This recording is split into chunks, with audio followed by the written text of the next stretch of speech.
अस्सलाम वालेकुम मेरी प्यारी सी यूट्यूब की फैमिली जी, क्या हाल है? ठीक ठाक है। अल्लाह ताला आपको खुश और आबाद रखे। तो जी माशाल्लाह से बड़ी ईद आने ही वाली है और काम हमारे बहुत ज़्यादा ढेर सारे जमा होने वाले हैं, लेकिन उनको कम करने के लिए, जल्दी करने के लिए आप लोगों के लिए ऐसी ट्रिक्स एंड टिप्स लाई हूँ जिसको फॉलो करके आपकी जो ईद है बहुत ही मज़े की अच्छी गुजरने वाली है। और गोश्त को फ्रीज़ करना, उसको संभालना और काफ़ी टाइम इस्तेमाल करने के भी ट्रिक्स एंड टिप्स बताऊँगी। और आपने जैसे गोश्त निकालते हैं फ्रीज़ होया हुआ, उसको जल्दी मेल्ट करके पकाने का भी तरीका बताऊँगी, सारे तरीके बताऊँगी और आपने सारे फॉलो करने हैं। पूरी वीडियो देखनी है, कहीं भी स्किप नहीं करनी। लेकिन मैं आपको चिकन में बता रही हूँ, लेकिन यही तरीके आपने गोश्त में भी करनी है, क्योंकि पंजाब में ज़्यादातर चिकन ही खाया जाता है, लेकिन जैसे ही बड़ी ईद आएगी तो हमारे घर में गोश्त पकेगा।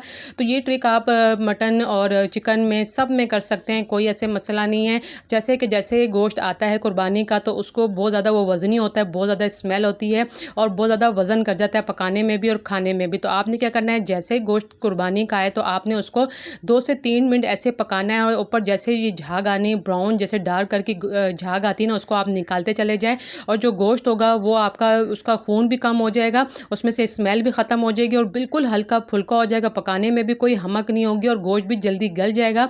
और ना कि ऐसे उसमें जैसे एक हमक होती है ना, वज़न होता है, भारी होता है, वो भी ख़त्म हो जाएगा। हमारे घर तो ऐसे ही पकाया जाता है। जैसे ही कुर्बानी का गोश्त आता है तो उसको हम 1 से 2 मिनट पकाने के लिए रख देते हैं और कुछ लोग उसमें सिरका भी डालते हैं, लहसुन अदरक का पेस्ट, और उसको बॉयल करके अच्छे तरीके से किसी बाउल में हम निकाल लेते हैं। यह भी आपको मैं चिकन में बता रही हूँ। ये दोनों तरीके आप कर सकते हैं। आप चिकन में, मटन में, बड़े गोश्त में कर सकते हैं जी। जैसे ही गोश्त मेरा 2 से 3 मिनट बड़े-बड़े बॉयल उसमें आए थे, उसके जो ऊपर झाग आती जा रही थी, वो फेंकती जा रही थी। उसके बाद मैंने इसको छन्नी में डाल लिया है और जो एक्स्ट्रा पानी है वो निकल गया। आप भी कहोगे भई बड़ी ईद आने वाली है और ये हमें चिकन में बता रही हैं। भई मैंने आपको पहले ही बता दिया कि ये सारे जो ट्रिक्स एंड टिप्स है वो आपने बड़े गोश्त के साथ भी करने हैं। अब देखें जी, चिकन का आप कलर देखें, सेम ऐसा कलर बड़े गोश्त में भी आएगा और वो हल्का-फुल्का हो जाएगा और उसमें कोई हमक नहीं होगी और इतना मज़े का और बहुत ही ज़्यादा हल्का-फुल्का पकेगा और इतना टेस्टी पकेगा। बस ये आपने तरीका बिल्कुल ऐसे ही करना है। हमारे घर में जो हमारी अम्मियाँ हैं, जो सास है, वो बिल्कुल यही तरीका करती थी। उनको हमने देख के ये सारे तरीके किए हैं।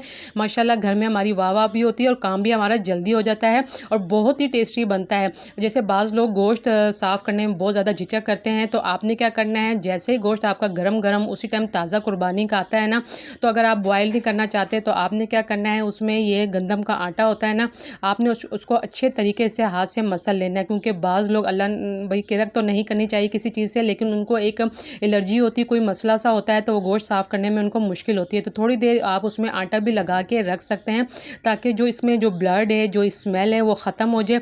उसके बाद आपने क्या करना है, 5 से 6 मिनट, ज़्यादा नहीं, 5 से 6 मिनट लगा के रखना है। इससे आप कोई और काम कर लें। जैसे ही 5 से 6 मिनट गुजरेंगे, नीम गर्म पानी में आप गोश्त डाल देंगे और चिकन भी डाल सकते हैं। वो निकालने के बाद उसको आप छन्नी में छनने के लिए रख दें, ताकि इसमें जो एक्स्ट्रा जो पानी है, जो भी जो उसका पानी जैसे महलूल सा, धुंधला सा हो जाता है, वो एक्स्ट्रा निकल जाएगा और जो एक्स्ट्रा पानी है वो बाउल में चला जाएगा। देखें कितना ज़बरदस्त चिकन का कलर हो गया है। मैंने सिर्फ 2 से 3 मिनट सारा प्रोसीजर किया है और 3 मिनट मैंने पानी में रखा है और देखें कलर कितना चेंज चिकन का हो गया है। यही तरीका आपने बड़े गोश्त में करना है। देखें ब्लड भी नज़र नहीं आ रहा और हमारा जो चिकन है वो भी नीट एंड क्लीन, साफ़ सुथरा हो गया है और इसी तरह आपका बड़ा गोश्त भी हो जाएगा। ये दूसरा ट्रिक था। मैंने पहले ट्रिक भी बताई है, आपको दूसरी ट्रिक बताई है।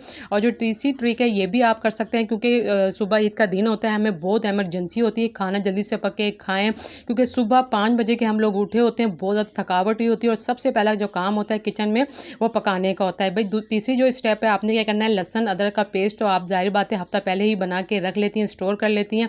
आपने थोड़ा सा लहसुन अदरक का पेस्ट लगाना है, ज़रा सा नमक लगाना है, ज़्यादा नमक नहीं लगाना है, क्योंकि ताज़ा गोश्त होता है ना तो वो वैसे ही जल्दी पक जाता है और घुल भी जाता है। और ज़रा सा आपने सिरका लगाना है। ये तीनों चीज़ें मैं इसलिए लगा रही हूँ क्योंकि ये जो गोश्त की हमक है, स्मेल है, उसकी ब्लड है, उसको ख़त्म करता है और गोश्त को हैवी नहीं होने देता और जल्दी पक भी जाता है और बहुत ही टेस्टी पकता है। ये बहुत ज़्यादा, ये जितनी भी ट्रिक्स मैं आप लोगों को बता चुकी हूँ, ये आपने सारी फॉलो करनी है, कोई भी स्किप नहीं करनी।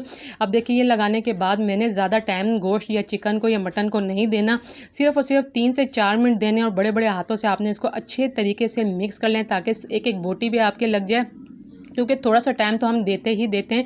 अगर काम हमने अपने लिए आसान बनाना हो, आपने ये नहीं कि भाई घंटा लगा हुआ है, 2-2 घंटे लगे, नहीं जी, आपने 3 से 4 मिनट देने। उसके बाद आपने किसी पानी में, बड़े से छन्ने में या पानी में आप नलके के नीचे रख सकते हैं। अभी मैं वीडियो बना रही हूँ तो मैं बाउल में रख रही हूँ, आप ऐसे नलका खोल के ना उसमें अपना सारा गोश्त डाल दें और इस तरीके से बोटियों को डालते रहें और साथ साथ रगड़ते रहें, धोते रहें। एक जगह आपका मिसाला भुन रहा होगा और दूसरी तरफ आपका ये गोश्त। सिर्फ ये ट्रिक्स एंड टिप्स मैं आप लोगों को इसलिए बता रही हूँ बाउल रख के, ताकि आपको अच्छे तरीके से पता चल जाए। ना तो ये है कि आप बाद में कहें कि भाई हमसे ये चीज़ रह गई, ये बताना रह गया, वो रह गया।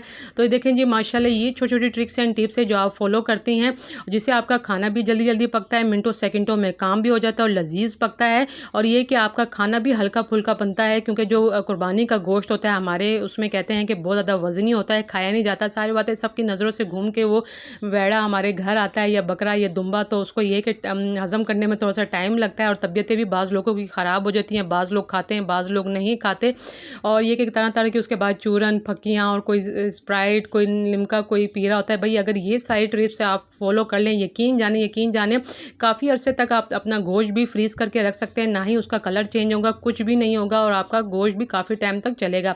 और सबसे जो बेस्ट तरीका है ना, बेस्ट एंड बेस्ट, अभी तक ये आप तरीका आपको किसी ने भी यूट्यूब में नहीं बताया होगा। आपने क्या करना है, आपको बाकी तो मैंने फॉलो करने वाली ट्रिक्स एंड टिप्स बता दिए, जो सबसे मेन है और जो सबसे जल्दी होने वाली है, मिनटों सेकंडों में, उसमें कोई आपका टाइम भी नहीं लगेगा और जल्दी आपका काम भी हो जाएगा। आपने क्या करना है, अपना सारा गोश्त धो लेना है। गोश्त धोने के बाद किसी छन्नी में आपने डाल लेना है। ड्राई करने के बाद आपने जो काली मिर्चें हैं ना, अगर आपके पास पाउडर है, अगर आपके पास दाने हैं तो आप उसको कूट लें। अगर पाउडर है तो पाउडर काफ़ी सारा मंगा के, आपने ज़्यादा नहीं लगाना है, आपने कम लगाना है। इतना लगाना है कि हर एक बोटी में ज़रा ज़रा आपकी काली मिर्चों का पाउडर या दरदरा इस तरह का लग जाए। आप यकीन जाने, ये लगाने के बाद ना 1 साल क्या 2 साल तक अब अपना जो गोश्त है वो फ्रीज़ करके रख सकती है। ना ही उसका कलर चेंज होगा, ना ही उसमें से स्मेल आएगी, ना ही आपका गोश्त ग्रे कलर का या ब्राउन या ब्लैक हो जाएगा। यकीन जाने ये ट्रिक्स एंड टिप्स आप करते जाएंगे और आपकी परेशानियाँ दूर होती जाएंगी, क्योंकि इतनी महंगाई है। इस महंगाई में कुर्बानी करना बहुत ज़्यादा मुश्किल है। अल्लाह ताला सबके दस्तरखान वसी करे और जो लोग कुर्बानी नहीं कर रहे, अल्लाह ताला उनकी कुर्बानी करने के वसीले बनाए, और जो कर रहे हैं अल्लाह ताला उसको और अच्छी से अच्छी कुर्बानी करने का वो दे। तो बस ये आप लोगों के लिए, मेरे लिए ढेर सारी दुआएं, और आप लोगों ने भी मुझे दुआओं में याद रखना। अल्लाह ताला सबको, सबकी परेशानियाँ दूर करे, रोज़ी रिज़्क़ के ख़जाने खोले, शर्म पर्दा हया रखे। तो बस ये ढेर सारी आप लोगों के लिए दुआएं। इसी तरीके से बस आपने काली मिर्चें लगा लेनी है, कोई वाश नहीं करना, कुछ नहीं करना। और आप इस तरीके से काफ़ी छोटे छोटे शॉपर बना के फ्रीज़ कर लें। बाकी तो जितनी भी मैंने आपको ट्रिक्स एंड टिप्स बताई थी, उसमें आपने गोश्त को धोया था, छन्नी में छाना था, फिर आप शॉपर में डालेंगे। और कोई भी आपने ब्लैक शॉपर यूज़ नहीं करना, बिल्कुल नहीं यूज़ करना, उसमें जरासीम पैदा होते हैं और गोश्त आपका ख़राब होने का ज़्यादा वो होता है। तो आपने इस तरह के ब्लू शॉपर मंगा लेना है या वाइट शॉपर मंगा के आप उसमें फ्रीज़ कर सकते हैं। काली मिर्चें लगा दें, जैसे आप गोश्त रखेंगे वैसे ही आपको गोश्त का दोबारा से कलर मिलेगा।